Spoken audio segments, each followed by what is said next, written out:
ইসলাম যে জিনিসটা হারাম করেছে সেটা সম্পূর্ণই হারাম এবং মানব দেহের জন্য খুবই ক্ষতিকর। শুকর খাওয়া হারাম করেছে, চলুন আমরা এই সম্পর্কে জেনে আসি।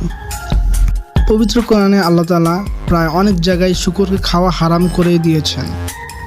যেমন সূরা বাকারা অধ্যায় নম্বর 2 আয়াত নম্বর 173 আল্লাহ তাআলা শুকরকে খাওয়া হারাম করে দিয়েছেন, এবং সূরা মাইদা চ্যাপ্টার নাম্বার 5 আয়াত নাম্বার 3, এবং সূরা আনাম চ্যাপ্টার নাম্বার 6 আয়াত নাম্বার 145, এবং সূরা নাহাল চ্যাপ্টার নাম্বার 16 আয়াত number 115।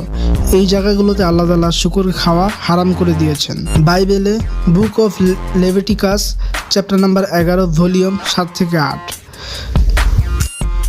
Bible book of Deuteronomy chapter number 14 volume 8, Bible Isaiah chapter number